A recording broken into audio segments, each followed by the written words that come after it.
should probably get started with our summarizers, our reviewers. What is that? Jaden and Patty. Okay. Who wants to go first? I can, unless you want to, Patty. So that was for 12:30, yes? Yeah. Okay. The date you're talking. Yes, Yeah. 12:30. Yeah. Sorry, not at any point. Okay, so I mean, I kind of have a lot of stuff, so I'll just kind of. Sure, as much as you like. Yeah, sure. So the first thing that we had talked about in class was dutifulness with a priority of relationships, which is essentially avoiding the harmful rigidity talked about in the Analects. And I think there's a poem that one of us did on that that I really appreciate, so I'm hoping they end up sharing that because I thought it was pretty cool. And then win, which is a essentially the cultural refinement, and it's also the other allegories used were a beautiful pattern for acquired learning. And then chi, which is native substance. And there was a lot of, even in the reading this week and then in what you talked about, that there must be a coupling of chi with win to create a gentleman and to separate him from the small man. And not only must they be coupled, but there must be a balance, because excess chi leads to churlishness and excess win leads to pedantry. And I had actually looked up those words and the other words that were used in the points for some of those Analects you assigned to us, because a lot of them were a little above my pay grade. But Now, real quick, before you continue, did you translate those two words, sure and when? I don't even know if I spelled them right, so no. Okay, just offering some connections with actually stuff we talked about before, and just so that's transparent for everyone else. Win is referring to cultural refinement. Yeah, that's what I said. Okay, Sorry. then you mentioned the same with true. Yeah, which is native substance. Yes, okay. Okay, Sorry, I missed that. No, it's okay. I was talking a little fast. No, you're fine. Yeah, no, I didn't know that much because you hadn't said as much. Yes, I was just shortening them because. But what I appreciated with the two of them is that it said if you have to prioritize one, or if there is one you are leaning more heavily towards, it's native substance. For me, native substance was kind of tricky at first because it, in my mind, and I don't know if anybody else thinks this way about it, but it kind of gave me the wrong impression. Like, the most important thing about someone is how they're born, and that felt very off to me. And so after some conversations with you and even some more reading, I was very happy to see that native substance is honestly better understood as the blankness of one's canvas in a way. And or the moldability one has towards teaching. And it's something that very often can be an inborn quality within a person, or at least determined through very early life circumstances. But it is very possible by either means of the way you end up living your life, or even through intentional effort, that you can shift and change your native substance to allow yourself to be more receiving for cultural refinement. And I really appreciated it because it was a sentiment I absolutely agreed with, that the Analects had said several times, which is if there is one to lean more towards between native substance and cultural refinement, it is native substance. Because native substance is characterized by a humility and a contriteness and a meekness that is essential for cultural refinement. And so those traits, even without refinement, are still very important to have for the sake of learning.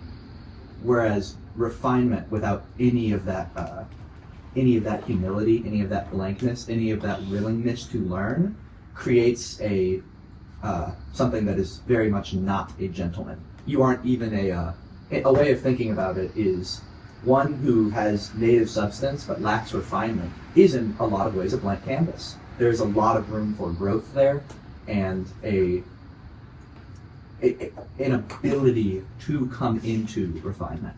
But someone who is refined without having that native substance, without having that humility, that wanting to learn, it creates a very scholarly, intellectual, and I would say almost prideful person who is actually farther along in the opposite direction than to becoming a gentleman. And so in order to become a gentleman, actually has to unlearn all that he has so that he may return to that state of blankness and meekness and humility, so that he may then again start in the ways of refinement. And so I have a lot of other stuff, but I kind of don't want to take away from anything Hattie wrote down, so I'll just stick with that for now. Last thing I'll ask you is what Analect in particular stood out as one that, like, offered the preference of native substance over cultural It refinement? was one of the ones you assigned. Let me see if I have it written down here with my notes that I took for that. Because there's something about that I want to 6-8. clarify a little bit. I believe it was 6-18.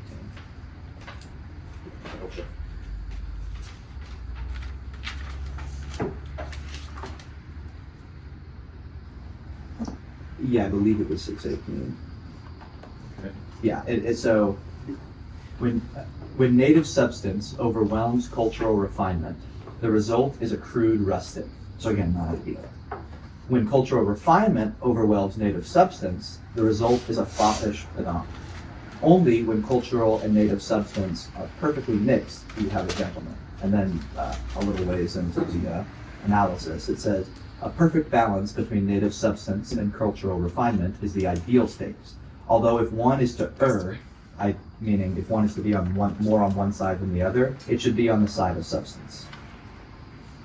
Mm. Yeah, that's good. What I want Can you guys hear me? Yeah, go ahead. I was just going to offer, I think the way I see that always helps me is native substance is within you. Cultural refinement is outside of you. And so when you lean more towards cultural refinement, you're actually not being true. You're not being yourself. You can think of someone trying to wear a fancy suit to pretend like they're fancy, right? And so the leaning towards the native substance is a leaning to be true to yourself, with the realization that cultural refinement will actually impact yourself. It will actually change yourself. Yeah. Thank you. What I wanted to offer further is the perspective that Confucius is having, and I think he puts it in other Analects as well. He's looking at it from the point of view of a teacher or of a discipler. So this is basically another way in which he's learning to understand or to read other men.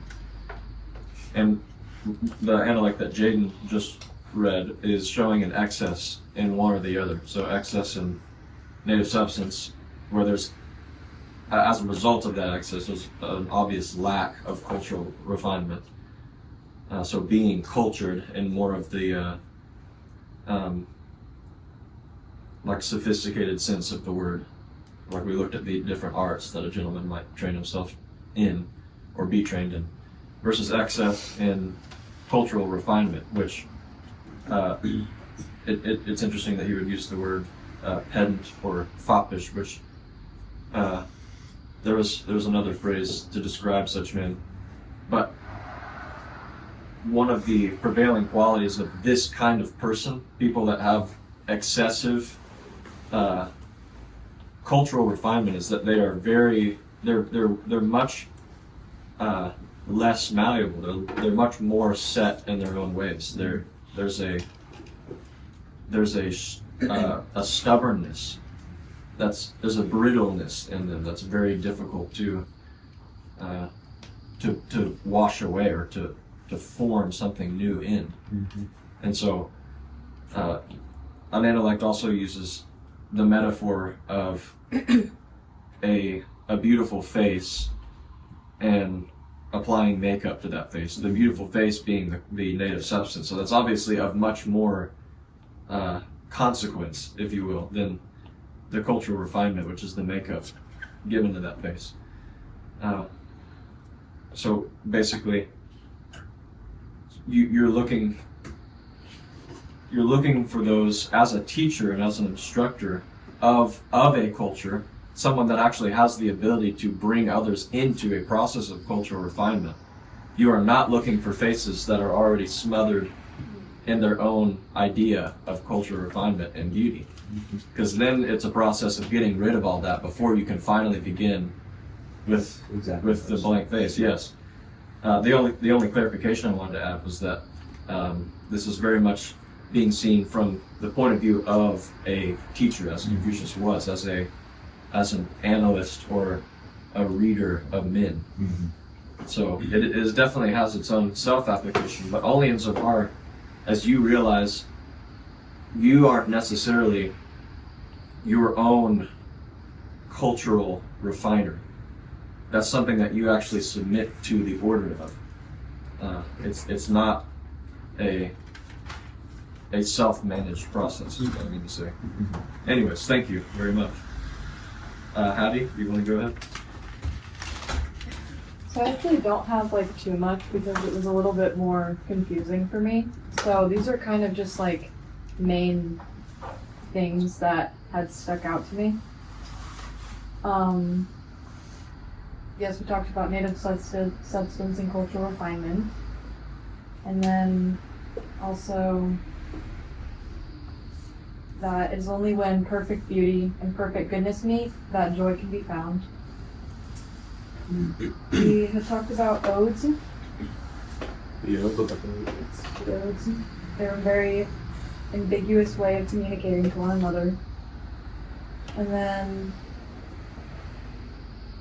there's just a little thing, I believe it was you that said it, that had stuck out, which was we early on learn to verbally express gratitude, but as we grow, we learn to be sincere. This stuck out to me because even going further than like gratitude, like when you learn something, you could know something your whole life and it still not be real to you, but I think it's cool when like something that you've known your whole life actually becomes like real. So that was just something that stuck out, and I don't really honestly have much more. Yeah, that was something I almost wish we had spent a little more time on. What part was that? It was talking about, I think it was this excerpt right here. Morality does not only consist in action, which affects the welfare of other people. It also sometimes requires behavior which expresses an attitude towards them.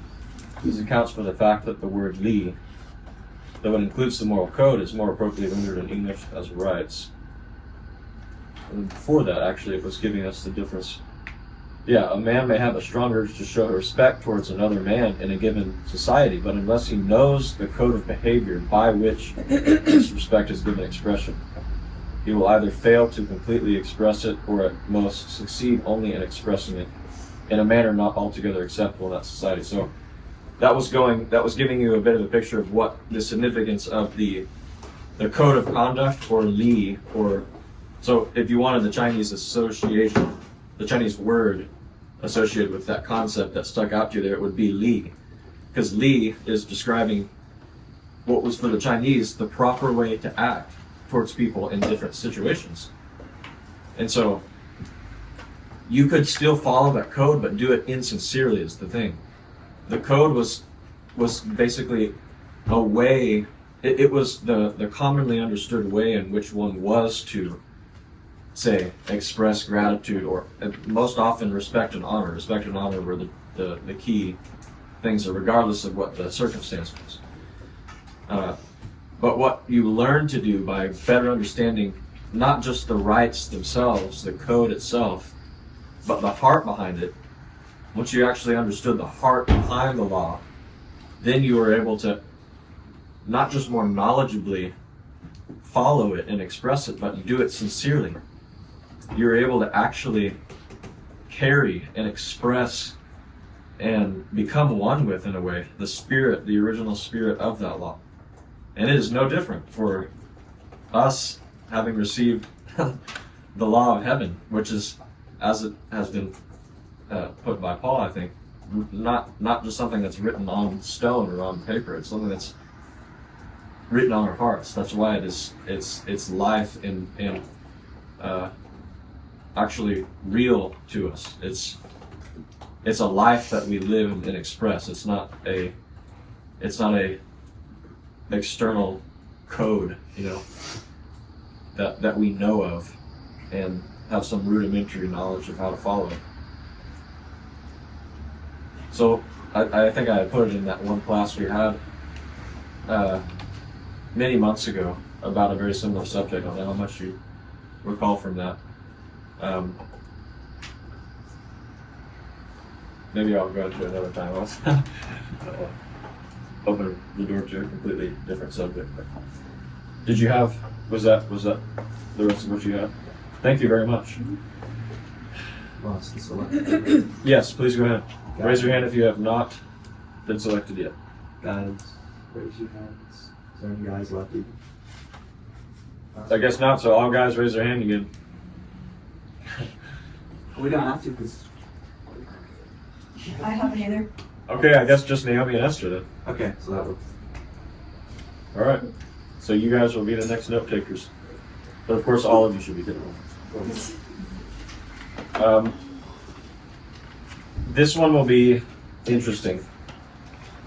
Because he saves what I think should have been a topic mentioned from the very beginning, kind of towards the end here.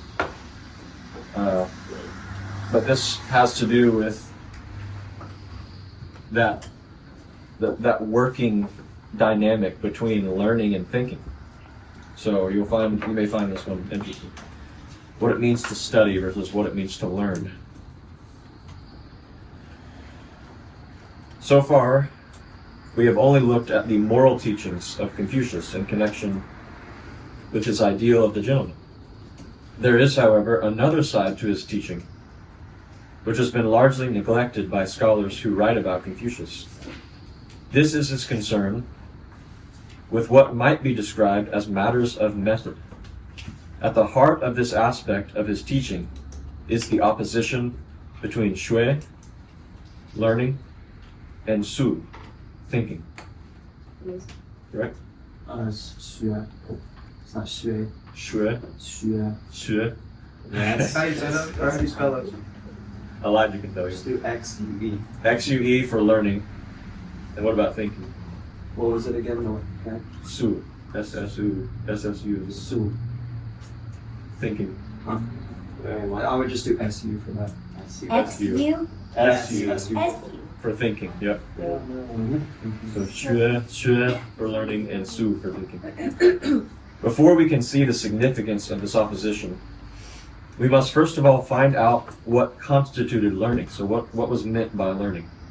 A brief look at the difficulties one encounters in translating the word sui, I know I'm going to mispronounce. It's fine. Will prove illuminating.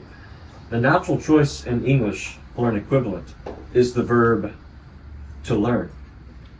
But very often one is forced by the demands of the English language to use to study instead. The reason is this.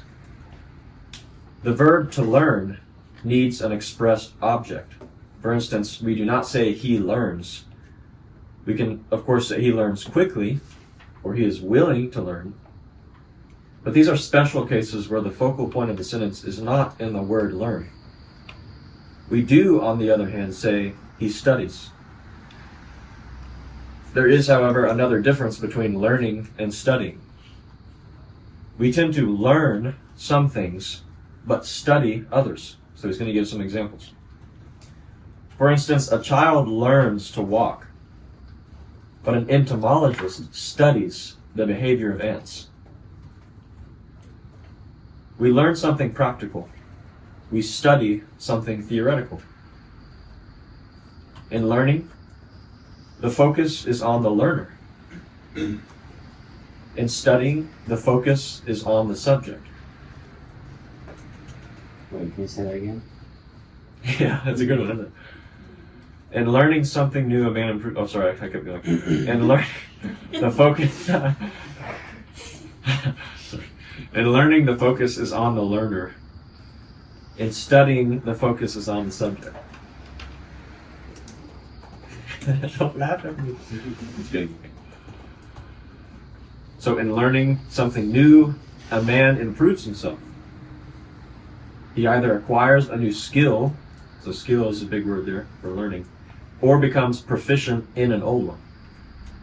In studying, a man acquires new knowledge, but this new knowledge need not make any difference to him as a practical man. This difference in usage between learn and study is relevant to the understanding of Shui. Shui is much closer to learning than to studying. Okay, so we made the connection there. When Shui is mentioned, we're talking about learning and the way it was just defined. Like learning, Shui makes a difference to a man as a person. It is an activity that enables a man to acquire a new skill or become more proficient in an old one. But in the Confucian context, the most important point to remember is that Shui enables a man to become a better man morally. So it's almost as if morality and goodness is to be thought of as a skill. There's no harm in that. You said that word again? What word? Mason for what? Makes him a better man morally. Thus, morals, in the Confucian view, are akin to a skill. They can be transmitted from teacher to pupil. It is because of this possibility that Confucius placed so much emphasis on Shui. Although learn is much more satisfactory, an equivalent for Shui than study, an attempt to keep rigidly to the use of learn can itself give rise to difficulties. When, for instance, Confucius talks about Shui Shi, it is natural to render this as to study the odes. So that word Shui is used, but in this case, it actually does mean a little bit more on the study side of things, because he's mentioning it in the context of the odes, those poems. But this, as we have seen, changes a practical activity to a theoretical one. Yet to render the phrase as to learn the odes, so what if we were to use the word learn instead of study here with the odes? Suggests learning the odes by heart. Though this certainly is part of the meaning, it definitely is not the whole, or even the most important part of the meaning. As we have seen, the main purpose of Shui Shi is both to improve one's sensibility and to enable one to use lines from the odes to convey one's meaning in veiled terms, like Hadi mentioned. Thus, sometimes the translator is hard put to find a suitable equivalent for Shui. Learning is concerned with the accumulated wisdom of the past. Although this does not exclude theoretical knowledge, the emphasis as to be expected is on moral insight. Moral insight is mainly epitomized in the form of precepts. The rites were, of course, a code of just such precepts, but there must also have been precepts falling outside this code. That the rites formed a major part of what one has to learn is confirmed by two passages in the Analects. In the first one, Confucius said, "Unless a man has the spirit of the rites," it's interesting that you would say spirit of the rites as opposed to just knowledge of the rites. "In having courage, he will become unruly. And in being forthright, he will become intolerant." It's very reminiscent of that one I had you guys study of, unless you have the love of learning. In this case, instead of the love of learning, he says the spirit of the rites. So not just a knowledge of them, but the real heart behind them. The essence of them. The two sayings are practically identical, except that in one we have the rites. Oh, sorry. He basically says what I just said. However, in the other he said to love with rightness without loving learning is liable to lead to intolerance. The two sayings are practically identical, except that in one we have the rites, and while in the other we have learning, or the love of learning. If it plays such an important part in Confucius' teaching, Why is it that learning does not figure more frequently in the Analects than it actually does? This is because learning is not the only term that is used for the activity. Very often Confucius uses win, which this is a different win, just to make it nice and confusing. It means to hear. How does that one spelled? Is It's it all still W-E. W-N still? Okay. To hear. Yeah, so just like draw a little ear next time. This next one, Noah, is actually kan. That's what? Ridiculous as this guy's spelled. Kan? Oh, to see, yeah. So, very often Confucius uses win, to hear, and very occasionally kan, to see, which you can spell K-A-N, I believe, right? Mhm. So, to see, kan. In particular, hearing is used where the learning of specific precepts is concerned, or where learning is contrasted with putting into practice what is learned. Here are the examples of having been taught a specific precept. So here's a few analects. The master said, I have heard it said, a gentleman gives to help the needy and not to maintain the rich in style. Another disciple said, I have heard that the gentleman does not show partiality. Does he show it nevertheless? Then another place, Xia said, I have heard it said, life and death are a matter of destiny, wealth and honor depend on heaven. So much of what he's giving, all of these examples that he's giving here are heard as in like I actually, like physically heard people mention this phrase or adage or whatever it is. So there's four more, but you get the picture. So now he's going to provide a few more, but this illustrates the connection between hearing and putting into practice what one has heard. Okay, so these are passages where that word win is used in a different sense. The master said, use your ears, win, widely, but leave out what is doubtful. Repeat the rest with caution and you will make few mistakes. Use your eyes, kan, widely, and leave out what is hazardous. Put the rest into practice with caution and you will have few regrets. Before he could put into practice something he had heard, the only thing Zulu feared was that he should be told something further. In another place, the master said, it is these things which cause me concern. Inability when I am told, or when I hear when, what is right, to move to where it is. In another place, the master said, I use my ears widely and follow what is good in what I have heard. So there's always a response in these situations. I use my eyes widely and retain what I have seen in my mind. In another place, Zulu asked, should one immediately put into practice what one has heard? The connection between learning and putting into practice what one has learned is a close one. Because amongst the things one learns are precepts. And what would be the point of learning a precept if one made no attempt to put it into practice? Hence Confucius' concern over his inability to move to a new position as soon as he has learned that it is morally right. And Zulu's fear of a backlog building up if precepts come at a brisker pace than he can cope with. But this does not mean that one should put a precept into practice simply because it is a precept. One should, first of all, think deeply about its rightness. That is why Confucius is constantly giving the advice that one should choose from what one has learned only what is good and leave out what is doubtful.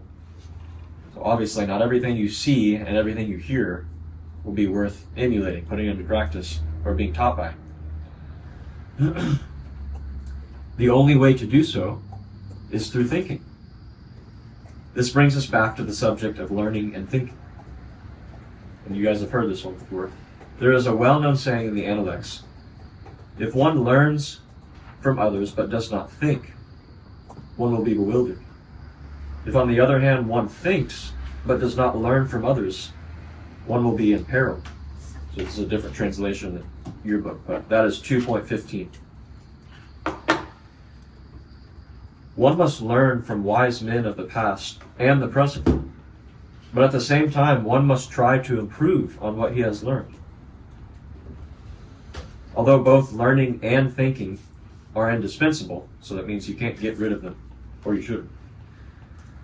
Confucius seems to consider learning to be, in some sense, more basic. He said, "I once spent all day thinking without taking food, and all night thinking without going to bed. But I found that I gained nothing from it. It would have been better for me to have spent the time in learning." Here Confucius is saying that if we were to indulge in a one-sided pursuit, then learning would be the more rewarding than thinking. A moment's reflection will show that this is not an unreasonable view.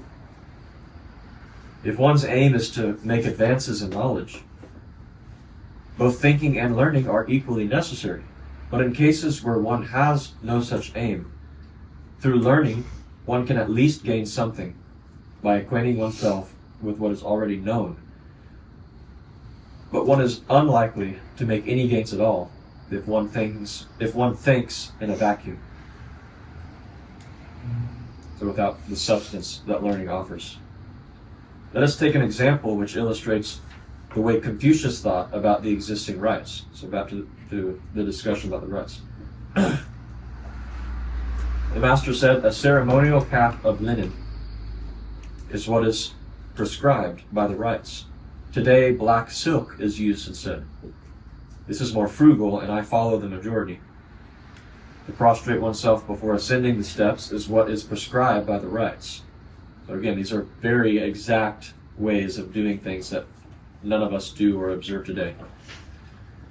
Today, one does so after having ascended them. This is casual, and though going against the majority, I follow the practice of doing so before ascending. So he follows the way the rites originally outlined.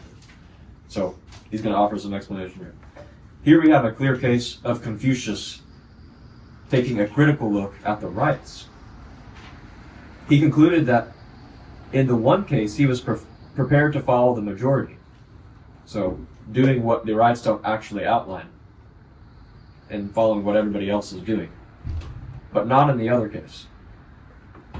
He came to this conclusion by going back to the principles underlying the rites concerned. So he went to the roots of the rites, basically. In the second case, the underlying principle is respect, while in the first case, there is frugality as well. That respect should be the underlying principle of a rite is only to be expected. But that frugality should be a principle may seem surprising until we remember Confucius' answer to a question about the basis of the rites. Part of this answer was, with the rites, it is better to err on the side of frugality than on the side of extravagance. So there is a reason in one case he followed the majority, and in one case he followed what the rites originally said. Is he went to the deeper principles behind the rites to begin with. And that was what kind of directed him to make one decision or the other. It wasn't just a personal whim kind of thing. So he wasn't, this is a perfect example of how he wasn't harmfully rigid, always do exactly, follow the rites to a T kind of way of thinking. And he also wasn't swayed with the majority's way of thinking, so he did everything the majority did in both cases. There was an obvious striking of a balance here, not just so that he compromised, but because he understood the original heart of the rites to begin with. That's what led his decision. All things being equal, it is better to be frugal. The black silk cap is more frugal, but loses nothing in respect. Hence Confucius' approval. Even though that's what the majority was doing, it doesn't matter to him. That he knows that's the right thing to do because it's both frugal and it maintains respect. Prostration after ascending the steps, on the other hand, he considered casual. In other words, less respectful, and had no compensating gains. Hence, even though the majority did it, Confucius's disapproval. As we have seen, precepts are often introduced by the formula, I have heard it said. That's why so many disciples would say that. I've heard this precept, I've heard that precept. Very often, however, this formula is dispensed with, particularly in cases where the precept is to be examined. In such cases, the question, what do you think of this saying, is simply posed. For instance, Tzu Kung said, poor without being obsequious, which means extremely servile. Wealthy without being arrogant. What do you think of this saying? The master said, that will do, but better still, poor yet delighting in the way, wealthy yet observant of the rites. Here the precept cited by Tzu Kung concerns the overcoming of poverty and wealth as obstacles to a moral character. Confucius examines the precept in this spirit and proposes an improved version. And then in another place, someone said, repay an injury with a good turn. What do you think of this saying? This one's interesting, because it would actually seem to go against actually some things that are mentioned in the scriptures. So repay an injury with a good turn. What do you think of this saying? The master said, what then do you repay a good turn with? You repay an injury with straightness, but you repay a good turn with a good turn. Here Confucius is criticizing the existing precept, repay an injury with a good turn, for being over-generous, leaving nothing with which to repay a good turn. It is enough in Confucius's view that we should not be motivated by vindictiveness. What Confucius is advocating is the middle way between vindictiveness and excessive generosity. I know this is kind of a weird note to end on, but I had just a few thoughts about this particular concept because it confused me a little bit too, because there are a few places in the scriptures that say, like Jesus on the Sermon on the Mount saying, if your enemy, walk the extra mile with your enemy, bless those who curse you. Let's actually take a look at Matthew, just so that we have it on our notes here. Matthew 5.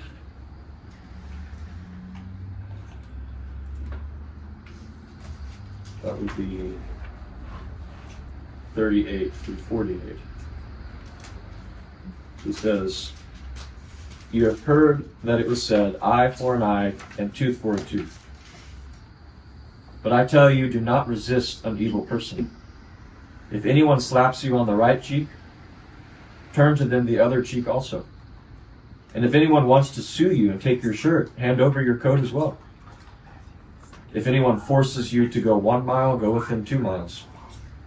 Give to the one who asks you, and do not turn away from the one who wants to borrow from you. You have heard it said, love your neighbor and hate your enemy. But I tell you, love your enemies and pray for those who persecute you, that you may be children of your Father in heaven. He causes his sun to rise on the evil and the good, and sends rain on the righteous and the unrighteous. If you love those who love you, what reward will you get? And that seems kind of to be right in the face of Confucius saying a good turn deserves a good turn. Otherwise, there's really nothing special about a good turn. Are not even the tax collectors doing that? And if you greet only your own people, what are you doing more than others?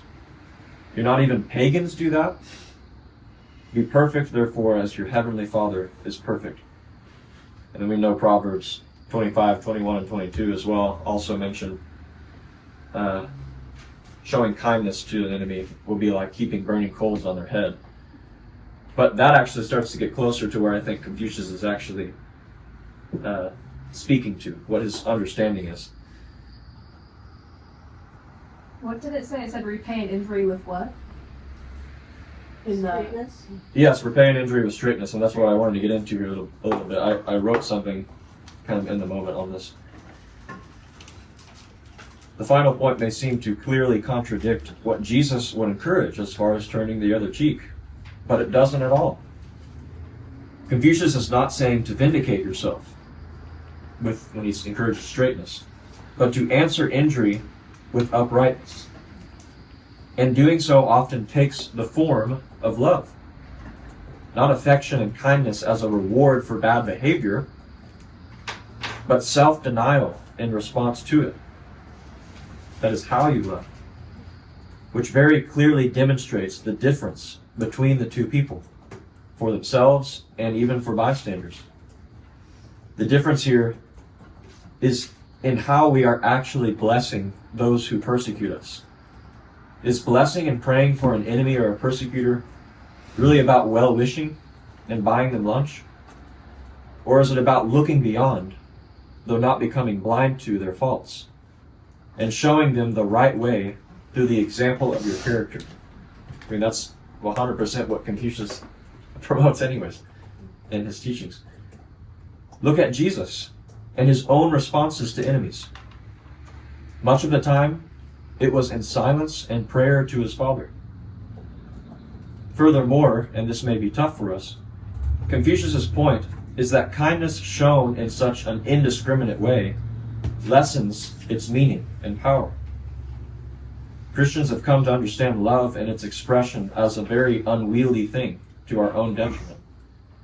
Love should take different forms depending on the person. In this sense, it is not unconditional but very conditional. Godly love is a sacrificial love available to all, but there is still a condition. One has to come to know it and pursue it and practice it.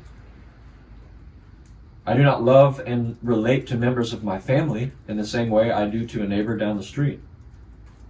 I can and should practice godly love towards all, but in the manner appropriate depending on the relationship. This is a skill to learn and is never directed by feeling. If it is, it's humanistic. Is that making sense? You kind of see the connection there and what at first kind of seemed to be a bit of a conflict? It's equity, not equality. Right. Okay, that's it for the reading. I don't have too many Analects to assign, but I do have a few for your reading this week. That will begin with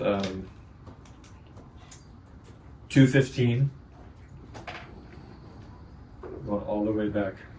I'm not there yet. But Oh. 2:15. Then 5:14. Then 7:28. 8:2. 14:34. And then 15:31. All right. Yeah, we can take a breather for a second.